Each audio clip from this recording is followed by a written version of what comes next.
All right, for more reaction to round one of the 2023 NHL Draft from Nashville, it's our draft expert, Craig Button. Craig, great to see you. So, drama pretty much right off the top. Not Connor Bedard, of course. We knew he was going number one.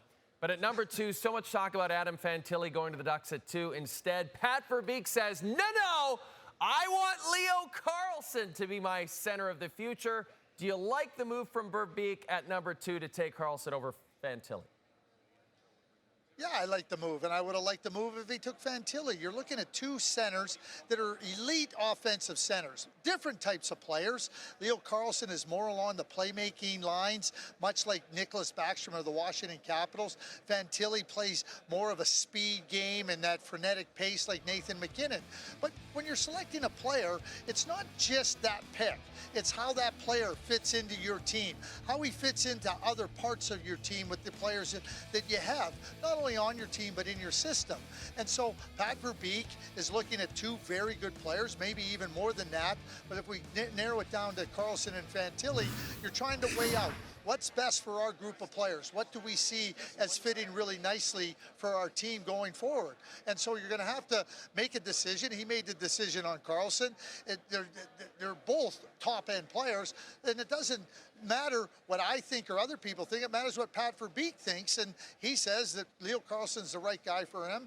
There's not anything to really delineate between the two with respect to being number one centers or being really elite in offensive productivity once they're in the NHL. Okay, Craig, let's talk about number 5. That's when things we thought might get really interesting. Lots of trade talks surrounding the Habs. Would Kent Hughes keep the pick? In the end, he keeps the pick, and he does select the defenseman David Reinbacher. Eventually, Carey Price was bailed out, and we found out the last name was Reinbacher. So, Craig, your thoughts on that pick for Montreal? Well, obviously, there was no trade of the pick, and obviously you can see very clearly that they had their eyes clearly set on David Reinbacher. So we hear a lot of names leading into a draft, on the day of a draft, this player, that player. So when they select a player that might not be in that conversation, it can kind of raise an eyebrow.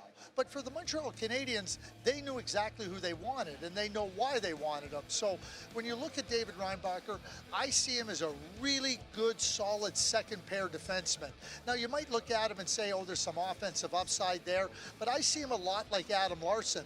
Adam Larsson was the 4th overall pick in the draft year by the New Jersey Devils, and he's been a solid NHL player during his NHL career. I think David Reinbacher can be exactly the same type of player. If he's got more offense than maybe I think he has, well, he's going to be even better than that. But again, you're trying to look at your lineup, you're trying to look at your prospects, and you're trying to say, what fits? And I looked at it this way, Jay. I look at Lane Hutson, the smaller defenseman who's brilliant at Boston University, brilliant for Team USA at the World Junior and at the World Championships. And Lane Hutson needs to play with a player like David Reinbacher to get the best out of him. So maybe the Montreal Canadiens are looking at trying to build out with this really promising young player in Lane Hutson with a player that can complement him so nicely in David Reinbacher. All right, let's talk about Matvei Michkov, Craig. So fascinating. You had him at number 4 in your final Craig's list. And we were all very aware that Danny Briere was very interested. He came out and said he was very interested in selecting Michkov. Michkov falls right into Briere's lap at number 7. Do you like that fit? It seems like Michkov was pretty happy to be a Flyer. Well, he should be happy to be a Flyer. I mean, it's an organization that's trying to retool, trying to add some younger players. But when you add a player with the skill set that Matvei Michkov possesses, an elite striker, you've heard me talk about him as a comparable to Lionel Messi. And I think that Matvei Michkov on the hockey rink has those similar type of abilities to produce offense.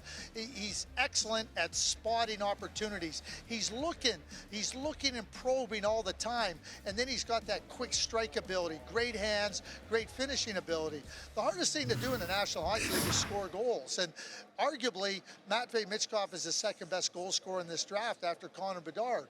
You don't need him right away. You can let him grow. You can let your team continue to progress as he tries to make manipulations to the overall roster. But for the Philadelphia Flyers, and I look back to 1991, and in that draft, 6th overall, they took Peter Forsberg. And there were some eyebrows raised. Peter Forsberg was a superstar.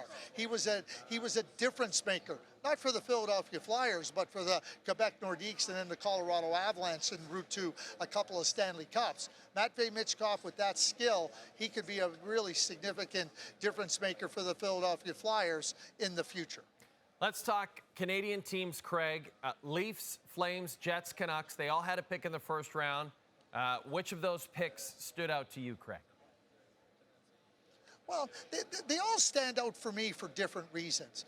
You know, I'm going to start right with the Vancouver Canucks. You know, at a point in time, you got to put a stake in the ice. And if you're going to get good defensemen, you're going to have to draft them when they're available. Tommy Wielander was available. He's 2 years away from being able to compete for a spot in the NHL, in my view. But he's got a robust game. But he's got some offense in his game. Call him a kind of a hybrid of Charlie McAvoy, Rasmus Anderson.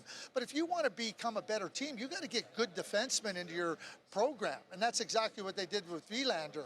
You go to 16, big, strong, smart winger and Samuel Honzek. You know, when you get a player that can play in your top two lines, that can assert himself physically, carve out space for himself, be miserable to play against as an opponent, maybe not because he's going to run you over, but he's just a load to have to deal with physically, and then he adds a skill pretty significant. The Winnipeg Jets get Colby Barlow. I mean, I absolutely love Colby for so many different reasons. And we throw around the term 200-foot player. Well, Colby Barlow is exactly that, and he's a really well-rounded player at the very young age of 18 years. And when you consider what it takes to play in all the different areas of the game, you got to not only know what they are, you got to be able to execute. And Colby does that. I've said this continuously. When Colby Barlow plays, you are getting 100% of his game, and that's pretty significant.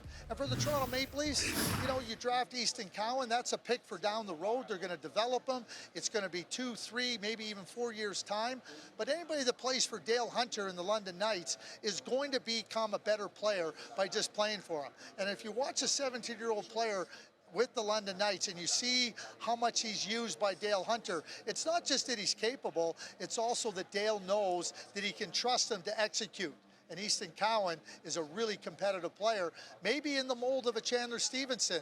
And we saw how good Chandler Stevenson was, not for just one Stanley Cup winning team, but 2. Washington in 2018, and just recently in 23 with the Vegas Golden Knights. And that is music to Leafs Nation's ears, Craig. There wasn't as much news as we thought there would be, you know, other than the draft on Wednesday, but there was some news, and we're going to get your thoughts on that news a little later on this edition of Sportsnet.